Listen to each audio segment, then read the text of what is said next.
Hi everyone. I had an idea to try something I haven't seen done before. With all the fancy third-party plugins available out there, we often overlook the basic stock plugins that come bundled with our DAW. In this video, I'm going to show you how to create a low-latency plugin chain to closely emulate the sound and tone of a Boss DS1 distortion pedal. We're going to take a clean guitar signal like this,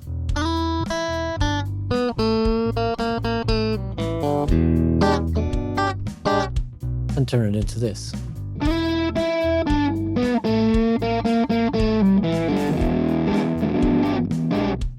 And we're going to do it using only stock plugins. So let's get started. I'm using Reaper for this, but the same idea will work with whatever DAW you're using. So I have 3 tracks set up. Our clean signal with no effects on it. That's going straight into a bus where we're going to be building our stock plugin pedal. And the signal from that is going to this last track, which has a cab IOR loaded into reverb and some EQ. Then I have Reaper's stock limiter at the end of the whole thing as well, just to catch any stray peaks while we're dialing in the distortion effect. I'm not using an amp sim at all, mainly because I'm not a big fan of Reaper's built-in amps. Might come back to that in a future video. Now Reaper does actually come with a built-in distortion effect, but we're trying to emulate a very specific pedal here, the Boss DS1, so I'm going to start from scratch. The tools we're going to need for this are a gain controller, a clipper, a delay with millisecond time adjustment, and a 4-band EQ. In a guitar pedal, distortion is generally created by intentionally overloading the transistors on the pedal with a signal that's a lot louder than they can handle. This leads to a harsh, clipped square wave where the transistors chop off the top of the signal. So we're going to emulate this with our digital clipper. That's going to give us a good start and provide a lot of that distortion texture. Reaper's stock clipper is Event Horizon. Let's load that up. We want to really clip the signal, so we're going to drop the clipping threshold nearly as low as it'll go. And we'll pull down the ceiling to make sure the signal coming out the other end isn't too hot. I'm going to set the knee quite soft to keep a bit of warmth in the signal, though it'll barely be audible at this threshold. Here's the signal with just the clipper.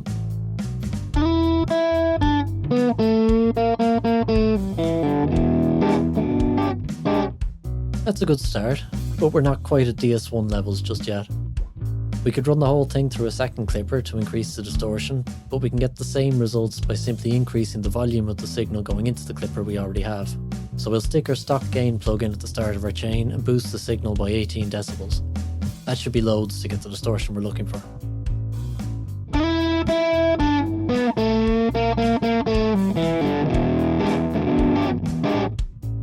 That's more like it. So we have the right amount of distortion, but there's something the DS1 does to give it a fizzier sound.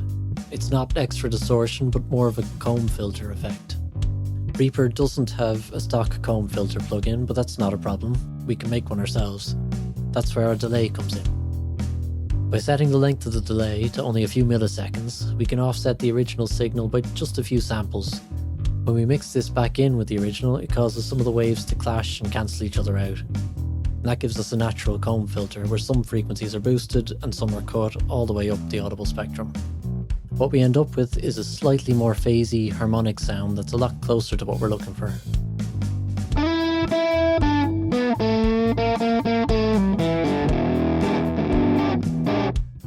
We can also use this to control our sustain by adjusting the feedback amount. Finally, we're going to EQ our output signal. We have the distortion and the filtering we want, so now we just need to shape the tone. We'll cut out the low end below about 150 Hz, add a fairly narrow peak at 200, bit of a dip in the upper mids, and then a low pass filter right at the top to pull down some of the harsher frequencies. And that's it. So here's our DS1 signal chain using only stock plugins.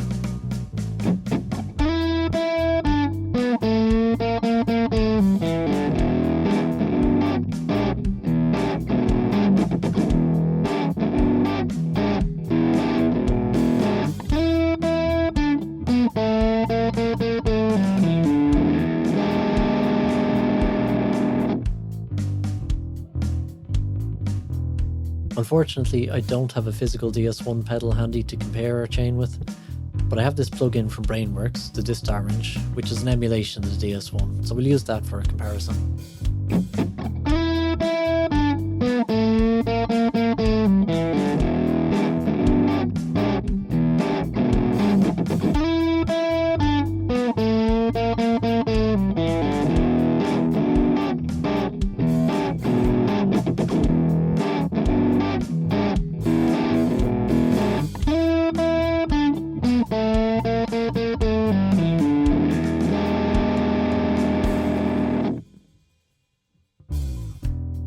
I hope this experiment was interesting to you.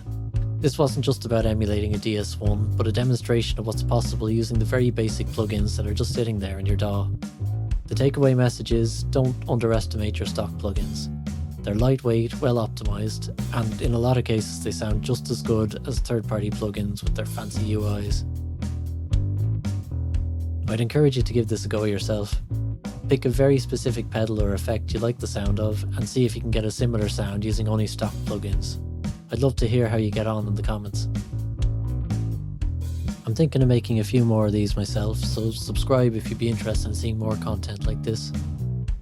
And for anyone using Reaper, there's a download link in the description where you can get the plugin chain I've come up with in this video to play around with yourself. So that's all for now. Happy exploring, and I'll see you in the next video.